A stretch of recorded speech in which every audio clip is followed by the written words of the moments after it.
예, 전해드린 대로 민주당 이재명 대표가 어제 국회 교섭단체 대표연설에서 이 돌연 불체포 특권 포기 선언을 했습니다. 자, 두 분과 함께 정치권 소식을 자세하게 짚어보도록 하겠습니다. 노동일 파이낸셜 뉴스 주필 그리고 김상일 전 민주당 부대변인 나오셨습니다. 안녕하세요. 안녕하세요. 자, 먼저 어제 있었던 이재명 대표의 연설 내용부터 직접 들어보겠습니다. 저에 대한 정치 수사에 대해서 불체포 권리를 포기하겠습니다. 구속영장을 청구하면 제발로 출석해서 영장 실질 심사 받고 검찰의 무도함을 밝히겠습니다. 압수수색, 구속기소, 정쟁만 일삼는 무도한 압구정 정권의 그 실상을 국민들께 드러내겠습니다. 예. 자, 이재명 대표의 불체포 특권 포기 연설은 이 사전에 배포됐던 공식 연설문엔 없던 내용이었습니다. 자, 이 공식 연설문에 없던 내용을 갑자기 즉흥적으로 했다는 것은 이재명 대표가 그동안 뭐 생각을 했던 건가요? 아니면은 뭐 그 당시 분위기상 이렇게 이야기를 갑자기 튀어나온 건가요? 저런 얘기했다는 것은 충분히 준비를 했다고 봐야 되겠죠. 예. 좋은 얘기입니다. 여당처럼 야유하거나 비판할 이유는 전혀 없는 거고요. 지난 2월 달에 구속영장이 청구됐을 때 그때 했다면 더 좋았겠지만 지금이라도 한 게 의미가 있다고 생각합니다. 예. 여러 가지 방면에서 해석을 할 수 있겠지만 정치적으로는 일단 지금 현재 민주당이 완전히 방탄정당이라는 그런 프레임이 씌워져 있잖아요. 노웅래 의원, 그다음에 이재명 대표 본인, 그리고 윤관석 의원이라든지 이성만 의원 이런 분들에 대한 다 부결됐잖아요. 체포동의안이. 그런데 여당 의원에 대해 하영재 의원의 경우는 가결돼 버렸잖아요. 그러니까 이건 이런 프레임을 좀 벗어나야겠다 하는 것이 분명히 생각이 됐을 것 같고요. 또 한 가지 결국 그럼으로써 그 모든 민주당 의원들에 대한 체포동의안이 부결된 것은 결국 이재명 대표 때문이 아니냐. 또 구속영장 청구되면 가결시킬 수 없기 때문에 현재 가결시킬 수 없다. 이런 얘기가 있기 때문에 그런 것을 좀 벗어나려고 하는 리더십의 위기를 벗어나는 것이라고 생각합니다. 예. 그런데 실제로 따져보면 이걸 어떻게 할까라고 생각해보면 이건 좀 간단치는 않습니다. 아까 이재명 대표가 이제 그냥 본인의 권리라고 얘기하셨지만 이건 권리가 아니고 특권이거든요. 내가 연필의 주인이다. 이건 내 권리잖아요. 소유권이라고 하는 것인데 특권이라고 하는 것은 의원 신분 또 의회에 주어진 특권입니다. 그래서 괜히 포기할 수 없는 겁니다. 방법은 몇 개 있겠죠. 회기 중이니까 이거는 회기 중에 주어진 특권이니까 임시국회를 안 열면 됩니다. 근데 그것도 우습잖아. 예를 들어서 7월 임시국회 안 열겠다. 그러니까 그때 구속영장 청구하라.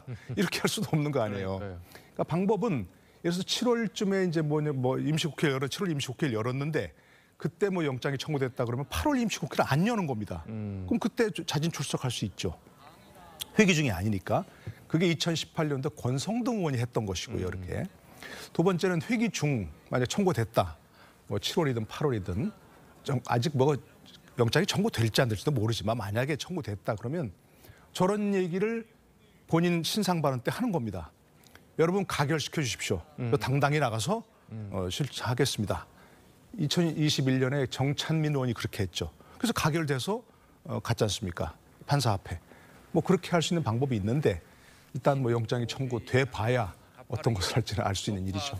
교수님 말씀대로라면 그렇다면 이제 국회법상 예를 들어 가지고 회기 중에 의원에게 체포영장이 이제 발부가 된다면 그 체포영장을 이제 구속영장을 법원에 이제 해가지고 이제 불체포특권 때문에 이제 투표를 해야 되잖아요. 네. 그럼 무조건 투표를 해야 되는 겁니까? 그렇죠.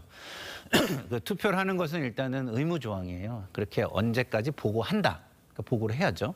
그리고 그게 언제까지 이걸 처리한다. 이렇게 돼 있는 거기 때문에 그 의무 조항을 안 할 수가 없습니다. 그렇기 때문에 교수님이 지금 잘 설명을 해 주신 것처럼 그 회기를 중간에 띄워서 그때 체포영장을 청구하고 그때 자진 출석하는 방식. 이게 가장 유력한 것이고요.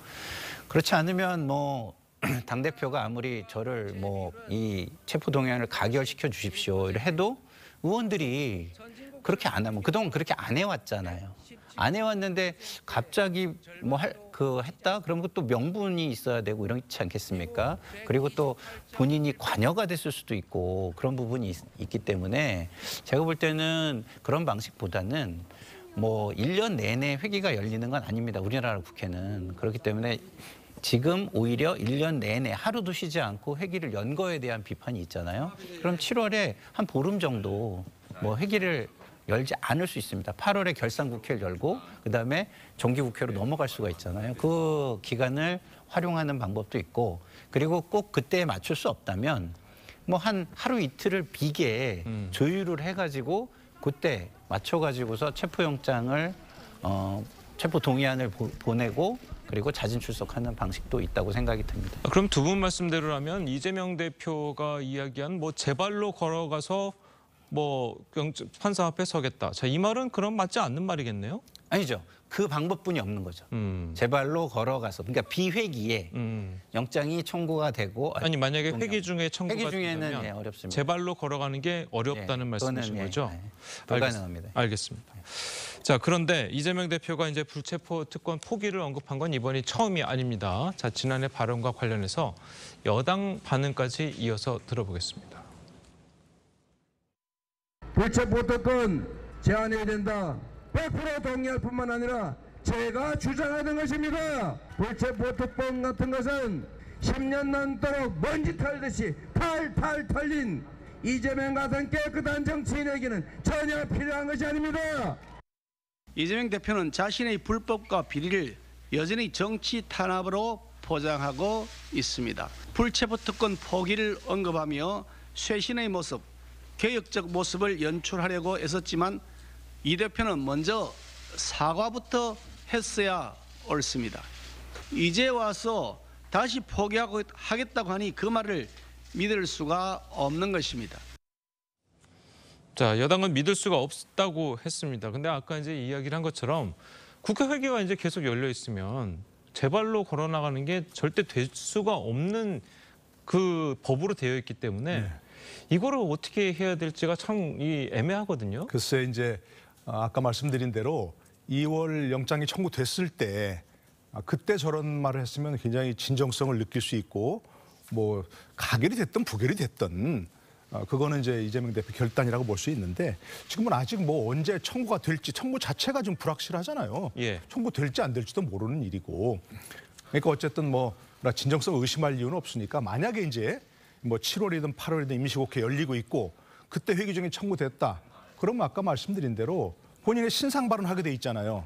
한동훈 장관, 법무부 장관이 와서 체포동의안 그 제한 이유를 설명하고 본인 신상 발언하지 않습니까? 그때 본인이 저랑 똑같은 얘기를 하시면 됩니다. 동료 의원 여러분, 저 판사 앞에 가서 이거 분명히 소명할 테니까 이거 가결시켜 주세요. 이렇게 하면 됩니다. 그게 2021년 정찬민 의원이 그랬습니다. 그래갖고 결국 구속이 됐지만 뭐 구속될지 여부는 판사가 심사를 해보고 하는 거니까 그건 다 알 수 없는 일이고 결과는 알 수 없는 일이고 또 한 가지는 민주당에서 이재명 대표의 저 말이 진정성을 얻으려면 당론으로 정하는 겁니다. 우리 이 대표가 분명히 얘기했기 때문에 우리는 가결 당론을 정한다 해서 투표에 임하면 되는 겁니다. 그러니까 방법은 있는 겁니다, 사실은. 근데 예를 들어서 그 이재명 대표는 이제 본인이 제 발로 걸어 나가겠다는 의지가 강한 걸로 이제 보이는데 네. 국회 투표에서 이게 부결이 됐단 말이에요. 네. 그러면은 그 제 발로 걸어갈 수도 없는 게 되는 거죠. 그렇습니다. 가고 싶어도 못 가는 거죠. 네, 그렇습니다. 이거 아까 말씀드린 대로 이건 특권이기 때문에 뭐 영어로 죄송합니다. 본인의 권리라면 이재명 대표 권리란 말 썼지만 본인의 권리는 right이라고 하죠. right 영어로.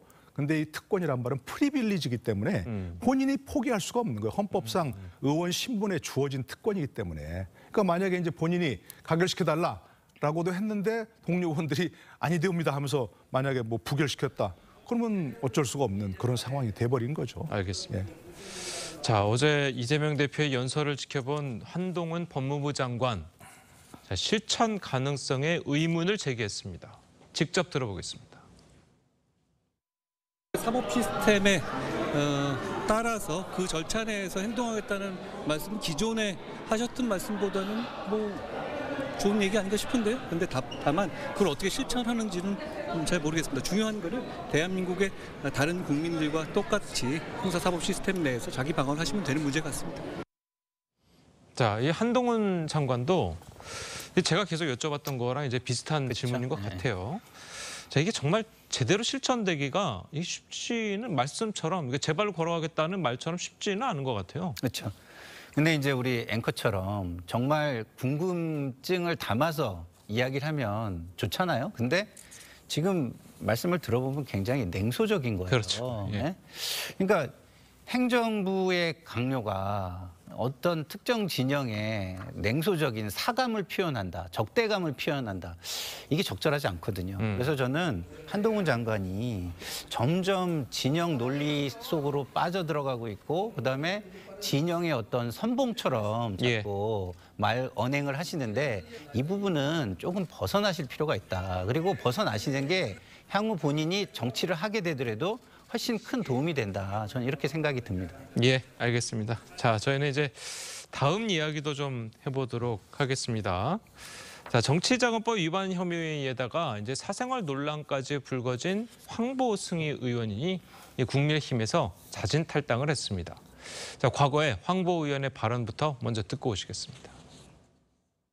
제가 구연 1년 차에 결혼을 하고 2년 차에 아이를 낳고 선거 기간에 배불러서 임신한 상태로 재선거도 하고 대통령 선거 총선도 둘째 임신해서 8개월 때 또 배불러서 유세차 타고 다니면서 유세도 하고 저녁 시간에 어머니께서 봐주시고 아버지가 1시간 봐주시고 여동생이 출근하면 또 1시간 보고 주 양육자가 없는 상태에서 아이가 여러 손을 거쳐서 성장을 했어요. 그런 거 생각하면 가슴이 많이 아프죠.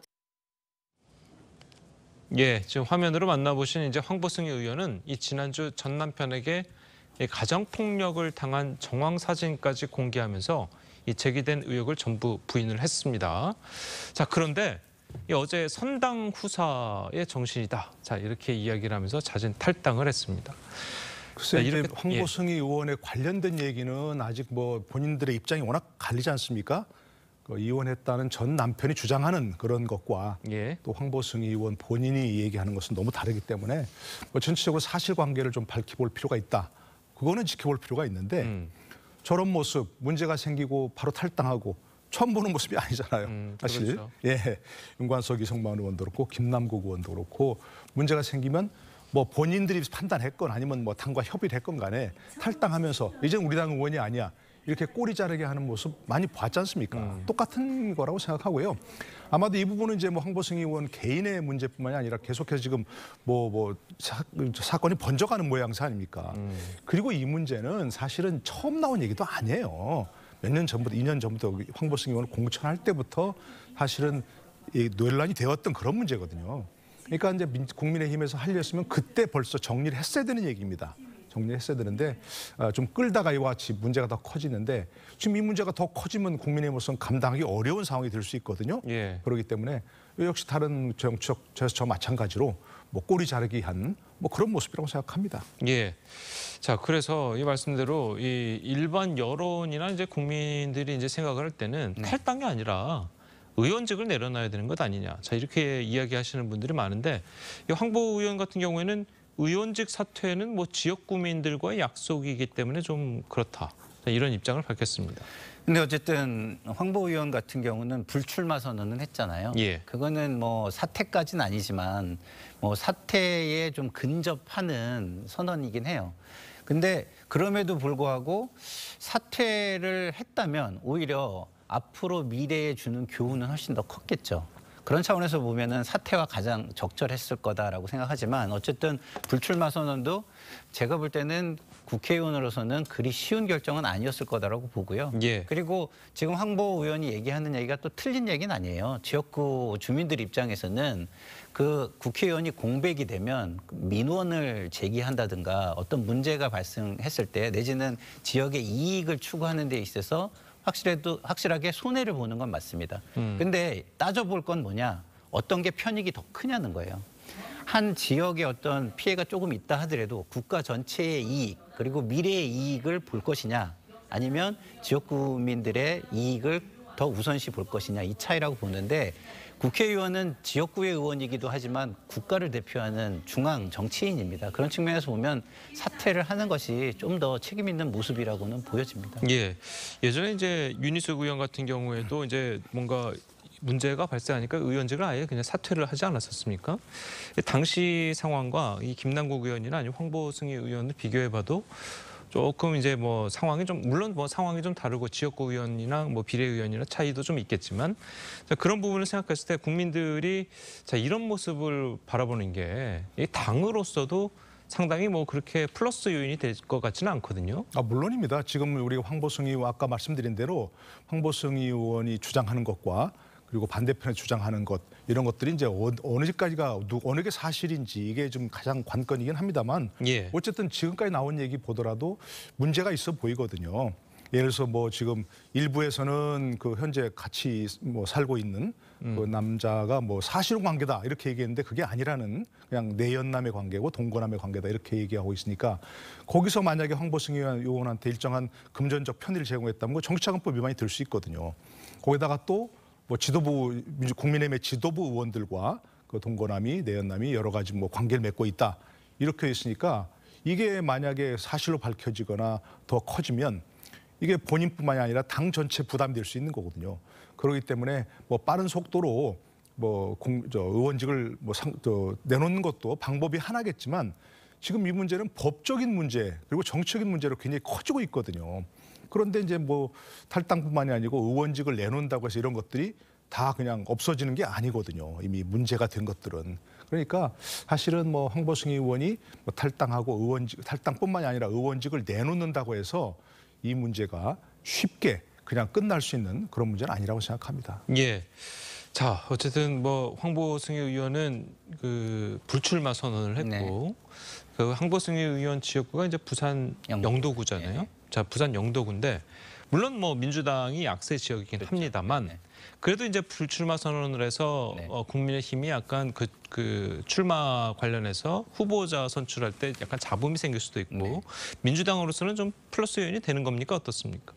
글쎄요, 뭐 민주당의 플러스 요인을 따지기는 좀 그렇죠. 뭐 플러스 요인이 사실상 된다 하더라도 그걸 따지고 좋아하고 하면은 국민에 대한 예의는 아닌 것 같고요. 어쨌든 국회의원이 이런 일을 발생시켰다라는 것 자체가 별로 그 국민과 국가에는 좋지 않은 일이라고 생각합니다. 예. 근데 어쨌든 이런 것들이 발생하면 정당에서 처리하는 방식도 고민을 좀 해봐야 될 것 같아요. 왜냐하면 지난번 김남국 의원이 진상조사 들어갔는데 탈당을 했을 때 보면 국민의힘에서 비난을 많이 했거든요. 그래도 조사는 해야 된다. 왜? 정당이 어쨌든 책임을 지는 게 필요하잖아요. 본인들이 공천한 사람이고 그 공천한 사람이 문제를 일으켰다면 자신들도 책임이 있는 거라고 생각하고 거기에 최선을 다하는 모습. 예를 들어서 황보승희 의원 같은 경우도 김남국 의원 같은 경우도 정당에서는 진상조사위원회를 꾸려서 뭐 할 수 있는 걸 다 하는 거예요. 그리고 그걸 투명하게 국민들에게 보여준다면 어쩔 수 없는 부분은 국민들이 보겠죠. 그러나 정당은 최선을 어쨌든 다했구나 이런 거를 볼 수 있을 텐데 지금은 탈당을 했다고 이걸로 그러면 가름한다 이런 식의 태도인 거잖아요. 그러면 민주당을 비난했던 그 모습은 어디로 간 것이냐 이런 비판은 직면할 수 있겠다 이런 생각이 듭니다. 그러게 말이에요. 그러니까 국민의힘에서도 뭔가 그동안 비판했던 것처럼 이 황보승희 의원에 대한 당내 진상조사는 해야 되는 것 아닌가요? 글쎄 그러니까 우리가 다 얘기하지만 내로남불이 어느 한 정당에 국한된 게 아니고 다 똑같다 그런 얘기입니다. 아까 말씀드린 대로 우리가 익히 봐왔던 풍경 아닙니까? 문제가 생기면 탈당하고 우리는 더 이상 뭐 진상조사 못해. 뭐 탈당한 의원이니까 무소속이니까 이렇게 얘기하는 것은 국민들 보기에 정말로 그건 말이 안 되는 것이고요. 아까 말씀드린 대로 국민의힘은 여기까지 문제를 끌어온 것이 더 문제가 있습니다. 이미 오래전에 얘기해놨던 그런 것들을 빨리 정리하고 공천 배제를 하든지 뭐 여러 가지 조치를 취했어야 되는 얘기거든요. 아니면 국회의원 당선된 이후라도 그 진상 규명을 해가지고 필요한 조치를 취했어야 하는데 여기까지 온 게 사실은 문제입니다. 그러니까 지금이라도 빨리 진상조사를 해서 여러 가지 나오는 얘기들, 사실이 뭔지 이런 것들을 밝히는 게 사실은 국민의힘이 과거 민주당을 비난했던 뭐 탈당으로 꼬리 자르게 하냐 그리고 뭐 탈당이 무소속이나 탈당 후 무소속이라니까 아무것도 안 해도 되냐 이렇게 얘기했던 그런 말에 책임을 지는 모습입니다. 사실은 그래서 저희가 요구할 수 있지만 지금까지 정치적 그 과정을 보면 그러겠느냐 하는 것 때문에 사실은 좀 허무하다고 생각이 드는 거죠. 예, 알겠습니다. 자, 국민의힘이 어떤 선택을 할지 이제 관심이 모아지고 있습니다. 자, 두 분 말씀 여기까지 듣겠습니다. 잘 들었습니다.